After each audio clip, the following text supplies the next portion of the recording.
ये बड़ी चीज मानी जाती है कि आप 2/3 बहुमत से सीटें ला रहे हैं। अरविंद केजरीवाल का मुझे याद आता है, मैं अभी आपको पढ़ के सुनाता हूं।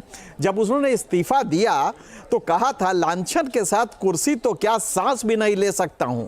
अगला दिल्ली चुनाव मेरी अग्नि परीक्षा है, अगर ईमानदार लगूं तो ही वोट देना। जनता ने वोट दे दिया, नहीं लगा। मैं तब से सवेरे से यही कह रहा हूं कि एक ही मुद्दा था कि अगर ईमानदार, अच्छा उन्होंने भी समझा कि कैश किसको कराना है, हमारी ईमानदार की छवि को। अगर ईमानदार लगूं तो वोट दे देना, नहीं तो हटा देना। तो जनता ने देखा ईमानदार नहीं है।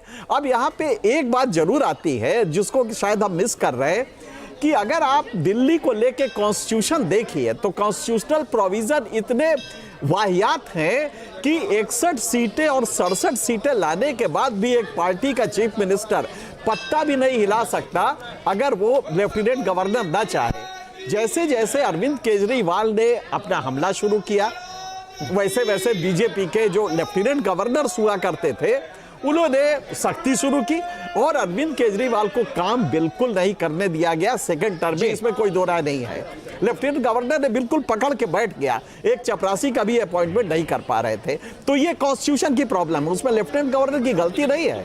आपका प्रावधान ही ऐसा है, अगर आप उसको पढ़े तो हंसी आती है कि यार तो फिर यहाँ पे दिल्ली में तुम चुनाव कराते क्यों, चीफ मिनिस्टर बनाते क्यों हो, जब उसके पास कोई पावर ही नहीं है। तो ये 67 MP MLA लेके 70 में से वो जब कुछ कर ही नहीं सकता तो ये तमाशा क्यों करते हो। ठीक है, विकास चंद्रा हमारे सहयोगी जुड़े हुए हैं। विकास, ये तस्वीरें सीधी आ रही हैं जहां पर भारतीय जनता पार्टी के जो प्रदेश अध्यक्ष हैं वीरेंद्र सचदेवा, वो मंदिर में पहुंचे हैं, भगवान का आशीर्वाद ले रहे हैं, पूजा अर्चना कर रहे हैं। प्रदेश संगठन को इसका क्रेडिट मिलेगा तब जबकि 27 साल के बाद बीजेपी का वनवास खत्म हुआ है।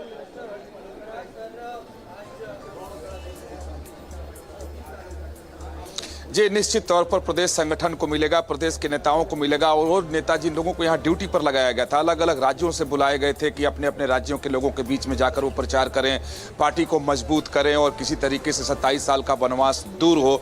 जैसा कि बीजेपी में आप हमेशा देखते होंगे कि कहा जाता है कि सामूहिक नेतृत्व में हम चुनाव लड़ते हैं, अगर जीतते हैं तो उसमें सबका श्रेय होता है, हालांकि हारने के वक्त लोग चुप हो जाते हैं।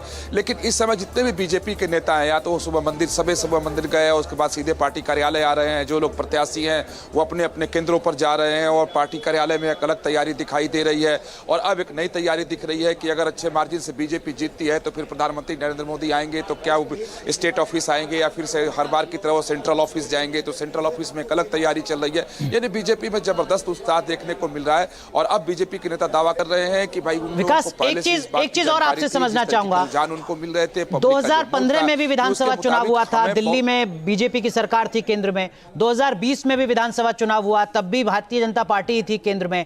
इस बार भारतीय जनता पार्टी ने संगठन के मोर्चे पर भी क्या कुछ ऐसा बदलाव किया, रणनीति में कुछ बदलाव किया कि जनता से ज्यादा बेहतर तरीके से कनेक्ट हो पाए?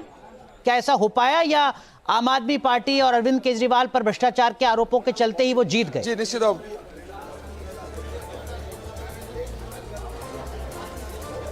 जी, दो काम बीजेपी की तरफ से बहुत मजबूती के साथ किया गया। एक तो संगठन को लेकर कि प्रचार अभियान कैसे चलाया जाए, और यहाँ श्रेय राष्ट्रीय स्वयंसेवक संघ को देना पड़ेगा, उसके अनुसांगिक संगठनों को देना पड़ेगा। वैसे बीजेपी सालों भर चुनावी मूड में रहने वाली पार्टी है और दिल्ली विधानसभा चुनाव के लिए कोई ऐसा नहीं कि चुनाव जब आया तो बीजेपी के नेता और कार्यकर्ता मैदान में कूद गए। ये लोग लगभग 1 साल पहले से पूरी ताकत के साथ मैदान में उतरे थे। उसके साथ साथ संघ ने अपनी तैयारी शुरू की और बिना किसी को संज्ञान में आए हुए संघ के लोग अपना काम कर रहे थे। अलग अलग टोली बना करके अलग अलग मोहल्लों में, बस्ती में जाकर के छोटी छोटी सभाएं करना, लोगों के बीच में जाना। और वो सबसे बड़ी बात थी कि वो लोग चुनाव और राजनीति और वोट की बात नहीं करते। ठीक है, विकास जी, माफ कीजिए, आपको रोक रहा हूं। हमारे साथ भारतीय जनता पार्टी के प्रवक्ता गोपाल कृष्ण अग्रवाल जी भी जुड़ चुके हैं। कांग्रेस पार्टी के प्रवक्ता उदित राज जी हमारे साथ बने हुए हैं और साथ ही साथ संजीव कौशिक आम आदमी पार्टी से। उदित राज जी, गोपाल जी मैं आऊंगा आपके पास। उदित राज जी, एक चीज मैं आपसे समझना चाहूंगा, क्या आपको लगता है कि कांग्रेस पार्टी के राष्ट्रीय नेताओं ने दिल्ली में उतनी ज्यादा मेहनत नहीं की जितनी वो कर सकते थे, करनी चाहिए थी, और अगर ऐसा होता तो टैली थोड़ी और अलग होती कांग्रेस पार्टी की?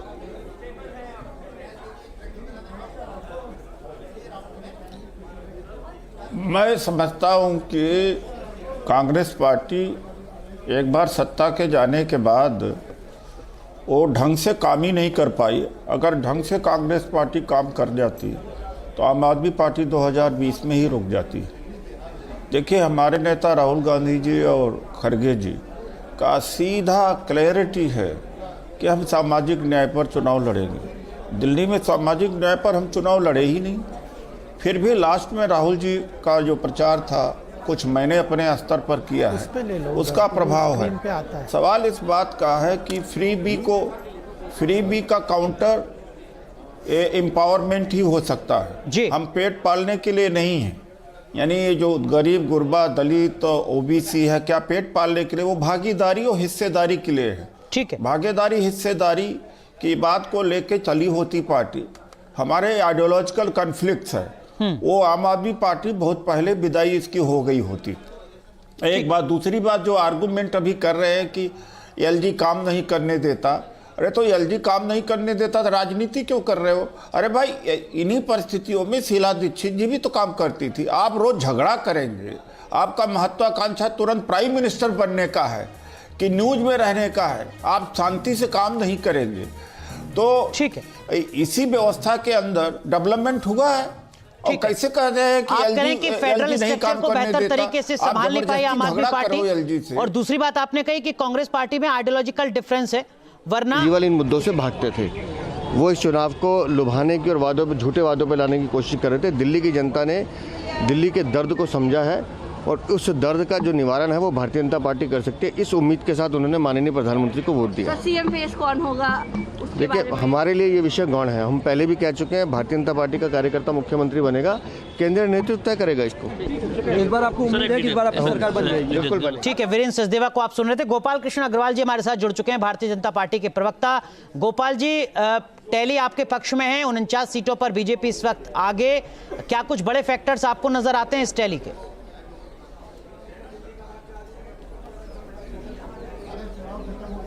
देखिए, सबसे महत्वपूर्ण बात है कि इस बार का जो दिल्ली का इलेक्शन हुआ भाजपा के लिए पॉजिटिव वोट है। जो आप और कांग्रेस की तो अलग अलग नेगेटिविटी है ही समाज में। कांग्रेस तो बिल्कुल फेलियर है और कोहेसिवनेस नहीं है, आइडियोलॉजिकल कॉन्फ्लिक्ट है जो आप लोग कह रहे हैं। बट आपके भ्रष्टाचार और उसके भी उजागर तो खूब हुए, और उन्होंने जो पूरी तरह से जनता का विश्वास खोया है वो एक महत्वपूर्ण फैक्टर था। लेकिन बीजेपी के लिए पॉजिटिव वोट है। जो गवर्नेंस का मॉडल भाजपा चला के आ रही है मोदी जी के नेतृत्व में, जिस तरह जन कल्याणकारी योजनाओं का इम्पैक्टफुल इम्प्लीमेंटेशन हो रहा है, भ्रष्टाचार के बिना डिलीवरी मैकेनिज्म में एफिशिएंसी, और जिस तरह से इस बार आम बजट आया है 2025 का, तो यह पॉजिटिव वोट है। अदरवाइज लेकिन गोपाल जी, आपके जो आलोचक हैं वो आपसे जरूर पूछेंगे कि भाई अंतर कहाँ है।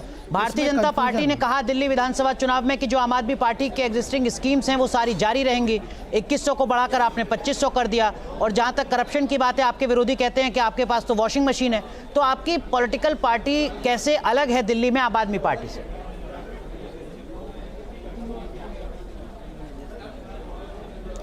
देखिए, जन कल्याणकारी योजनाएं आपकी सारी चलेंगी, ये भारतीय जनता पार्टी ने कहा। लेकिन यह भी साथ में कहा कि उन योजनाओं के अंदर से भ्रष्टाचार हटा दिया जाएगा। जैसे बस का घोटाला है, जिस तरह शराब का घोटाला है, जिस तरह से जो बिजली के अंतर्गत जो पेंडिंग जो मैनिपुलेशन है उसके स्ट्रक्चर के, कि ना जनता से लो ना सरकार दें और लोगों को बेवकूफ़ बनाओ, वो जो घोटाले हैं बीच में, जो लीकेजेस हैं, जो डिलीवरी टारगेटेड नहीं है कांग्रेस की, वह सारी चीज़ें जनता के सामने हैं। और केवल ये नहीं है जन कल्याणकारी योजनाएं, उन योजनाओं को इम्प्लीमेंट करने के लिए रिसोर्स कहाँ आएगा, उसके लिए प्रॉपरली फिस्कल रिस्पॉन्सिबिलिटी का इम्पैक्ट है। उसके अंदर बजट के अंदर अर्थव्यवस्था को तेज गति से बढ़ाने का एक रोड मैप है। एक गोपाल जी, माफ कीजिए आपको रोक रहा हूँ। आरती मेहरा जी भी जुड़ चुकी हैं, आपकी पार्टी की वरिष्ठ नेता हैं दिल्ली की। आरती जी, बहुत बहुत बधाई आपको। 27 साल के बाद ये जो आपका सियासी बनवास है ये खत्म हो रहा है। उदित जी, आऊंगा आपके पास। आरती जी, क्या कुछ इसके पीछे की बड़ी वजह आपको नजर आ रही है?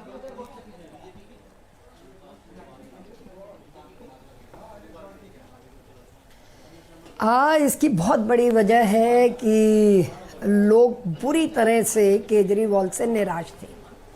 केजरीवाल ने जो व्यवस्था बदल के एक ईमानदार सुशासन की बात की थी, उसके बिल्कुल विपरीत विकास विरोधी उसका चेहरा, करप्शन में लिप्त उसका चेहरा और झूठ से भरा हुआ, फरेब से भरा हुआ चेहरा लोगों ने देखा। दूसरी तरफ लोगों ने देखा कि नरेंद्र मोदी जी का चमकता हुआ व्यक्तित्व, नरेंद्र मोदी जी की डिलीवरी की पावर जो देश भर में चल रही है, जिसने देश में ही नहीं विश्व में भारतवासियों का परचम लहराया हुआ है, ऐसा व्यक्ति जो कहते हैं, मतलब मोदी की गारंटी के पूरे होने की गारंटी जी, तो लोगों ने का जो भ्रम है वो टूट गया है।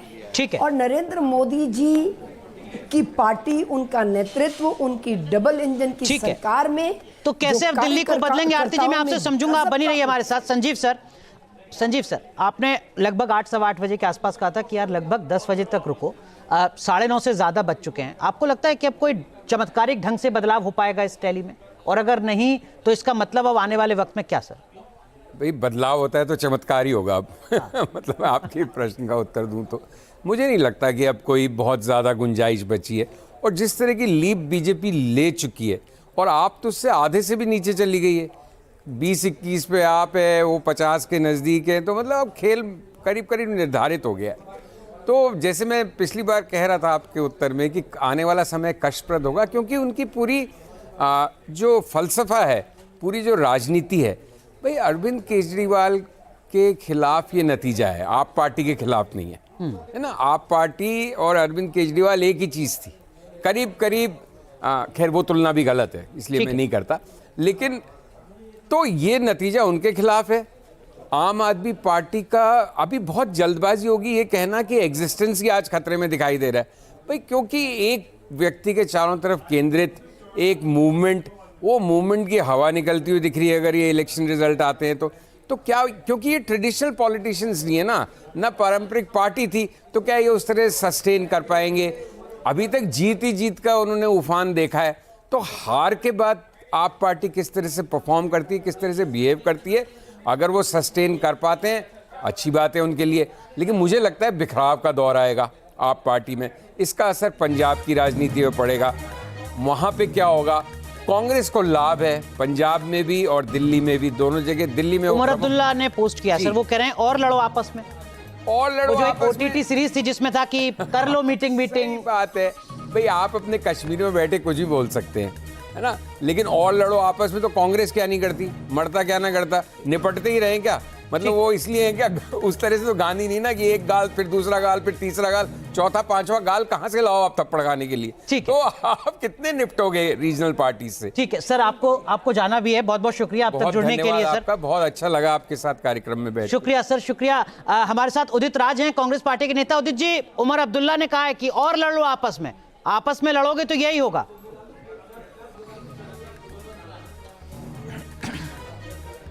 देखिए, उनका पर्सपेक्टिव अलग है और हमारा अलग है, और लोकसभा के चुनाव में भी हमसे इनके मतभेद रहे हैं। पंजाब में हम एक दूसरे के आमने सामने रहे हैं। जब संविधान बचाने की बात आती है, लोकतंत्र बचाने की बात आती है, तो अभी भी हम रीजनल पार्टी या गैर बीजेपी के दलों के साथ जा सकते हैं, एक बात है। दूसरी बात है कि वो और जम्मू कश्मीर की राजनीति करते हैं, हम देश की राजनीति करते हैं, दिल्ली की राजनीति करते हैं। जिस तरह से आम आदमी पार्टी ने कांग्रेस को नुकसान पहुंचाया, देखिए सही नीतियों के साथ पहुंचाया होता कोई दिक्कत नहीं, बेहतर डेवलपमेंट करके हमें डिफीट किया होता तो कोई बात नहीं है, या अच्छी शिक्षा दे करके किया होता। सब झूठ बोल करके कांग्रेस को बदनाम करना किया है, सब झूठ बोलकर। ठीक है, आप करें कि उमर अब्दुल्ला की स्थितियों में राजनीतिक भी तो सोचना हो सकती है। आप हमारे ऊपर आरोप। ठीक है उदित जी, मैं आऊंगा आपके पास। आरती मेहरा जी हमारे साथ बनी हुई हैं। आरती जी, अब आगे के सवाल हैं। पहला सवाल तो ये कि अब डबल इंजन की सरकार आपकी दिल्ली में होगी, क्या आप नया करेंगे जो अरविंद केजरीवाल अब तक नहीं कर पाए थे? और दूसरा सवाल चेहरे से जुड़ा भी है। पहले, डबल इंजन की सरकार कैसे, क्या बदलेगी दिल्ली में?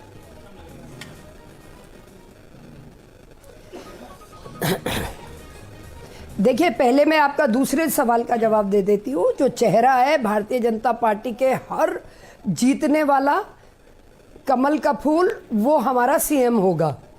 और ये विधायक मिलके तय करेंगे और लीडरशिप इसमें फाइनल डिसीजन करेगी।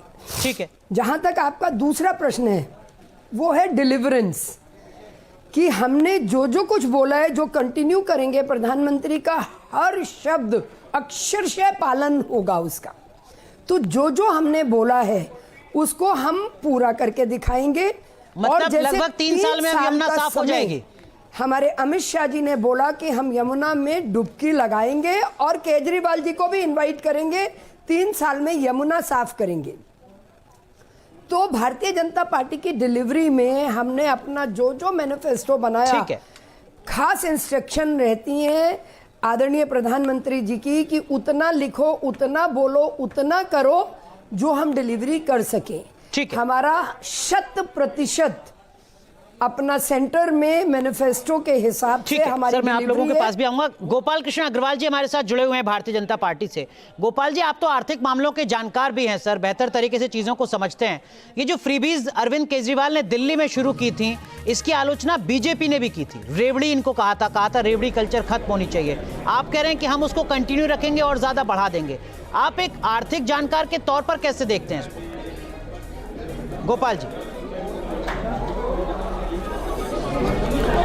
देखिए अगर हमारे आर्थिक विकास होता है, रिसोर्स सरकार के पास जनरेट होते हैं और उसमें से लीकेजेस ख़त्म होती हैं डिलीवरी में और भ्रष्टाचार ख़त्म होता है, तो अपने आप एफिशिएंसी आ जाती है। और जो हमने करके दिखाया है, अगर 15-12 करोड़ लोगों को नल के द्वारा जल देने में सफल हुए केंद्र में 2019 के बाद केंद्रीय सरकार से, तो यह अपने आप में एक अचीवमेंट है। और वो उसके पहले 2.5 करोड़ लोगों को लगभग 65 साल में 2.5 करोड़ घरों में लोगों को नल के द्वारा जल मिल रहा था। तो ये फ़र्क है ना, ऐसा नहीं है कि